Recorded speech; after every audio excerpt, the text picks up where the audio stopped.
Hello, I'm Fang. I'm working as a clinical dietitian in Selayang Hospital, and I'm currently actually into 10 years of my service under Ministry of Health. So in order to work as a clinical dietitian, basically you definitely have to study degree for 4 years, which is in the dietetics. So actually I pursued that in University of Kebangsaan Malaysia, UKM. So dietetics is basically my last option out of 8 options. Somehow, I don't know, by God's will, I got dietetics as my option to study in UKM that time. And when I actually first started my degree, I still remember my first semester, that night, or even like from the day of orientation itself, I cried in the hostel. Why? Because when I looked through the module, the day that I received my module, I just realized that actually dietetic there's so many things that you have to cover. So like that really threw me off, like, am I really gonna do this at that time? And somehow that time, also is the same time that actually I started joining FGA. So somehow, I don't know, by God's grace that there's a good senior from FGA actually who brought us in van, the drivers to church every Sunday. But things started to change actually, especially in my final year. It was from that moment onwards that I feel that maybe there's a certain purpose for me that God put me in this pathway to begin with. I realized that from my final year to really see the direction or the pathway from that moment onwards is really like whenever I think about patient, it's really like there's something else that God wants to stir in my heart. So it was actually from that moment onwards, I sort of like performing better academically and also like as a clinical dietitian. And even when I graduated actually that time, I sort of like in a very deep dilemma for quite some time actually. I think it took me almost like 1 year on what the exact pathway. So somehow that I think that God really like already hinting, because what happened is during my final clinical attachment, and that time is actually Selayang Hospital, okay? Somehow like the boss came and spoke to me, the boss in Hospital Selayang came. And that time I said, Fang, actually I'm looking, because I don't have enough permanent dietitian, and I was looking into contract dietitian. Now I would like to invite you, you would like to apply. If you're unsure where you're going to go after this, after graduation, would you like to consider, gain some clinical experience while waiting for your permanent job? And actually at the same time, the Singapore General Hospital, usually they will send representative and come to our university and conduct interview. And the person from the Singapore General Hospital kind of like told me that, you're a very good candidate and we would love to have you to join us in our institution in Singapore. And that's why actually I was wondering, should I just stay in Malaysia to work as dietitian, or should I just go to Singapore? The turning point for me when I'm stuck is actually when someone actually offered me to go for a mission camp.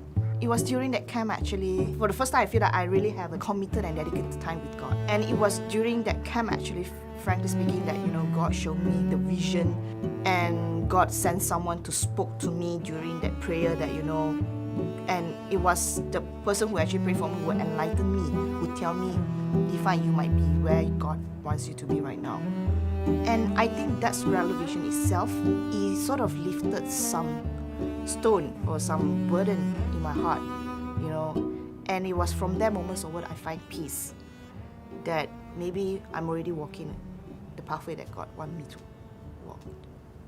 After that camp, this is where actually I feel like, this is where I'm going to go. And actually when you hit that realization, right, things really immediately change when I actually go back to work. There's one special evening. I was still in the ward when it's late, 4:30, that kind of thing.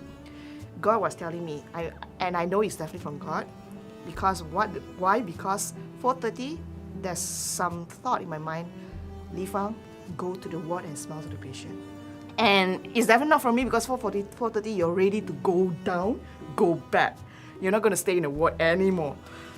So I'm like, okay, then just do it. I just go to work, and I was like, hi auntie, hi uncle, how are you? Have you had an afternoon tea? And then, are you getting your dinner soon? Okay, are you looking forward to your dinner? That kind of thing. And of course, while you just a normal conversation, and you just smile to them, and that's it. And that time I don't feel anything. Okay, just do lah. And then just go one round my ward, and I just go down, go back. And I think I just do it for 2 or 3 days. So it was actually from there, something began to you begin to see the fruits, because like one of the patients actually called me out in the clinic, who was at the waiting area. So I was walking towards my clinic room, and then like the patient was misty. I was like waving to me. I was like wondering who's that patient, And I still remember when he was waving and just say hi, that kind of thing. And I go back to my office because I need to set up my clinic. So the patient was talking very loudly in Chinese to the patient's, the next patient's name. Oh, that's the doctor, very good. He was like, I was so depressed, in the ward at that time, to tell me, my condition is not doing so good, I need to go for extra surgery. And then he came and smiled at me, asked about my food, asked about my day. I was so happy that time. And then he was like telling the patient so loud that I can hear from my room.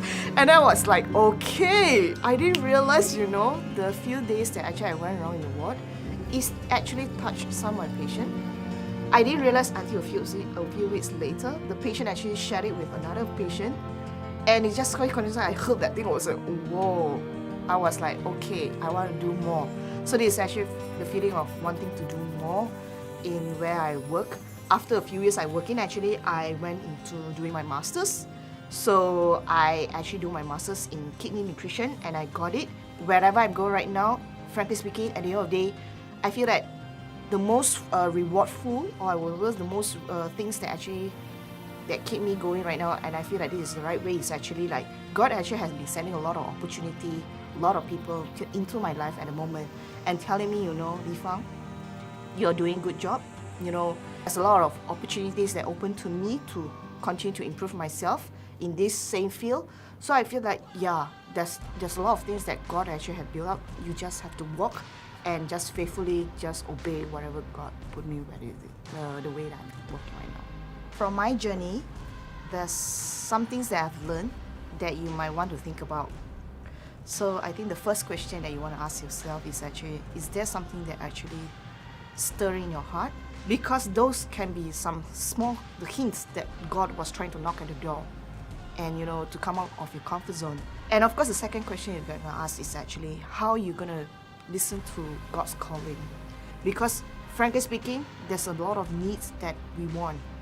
If I yearn for financial needs, I would have gone to Singapore. What do you really want? My second question is, what do you really want? That at the end of the day, does your want fulfill God's calling?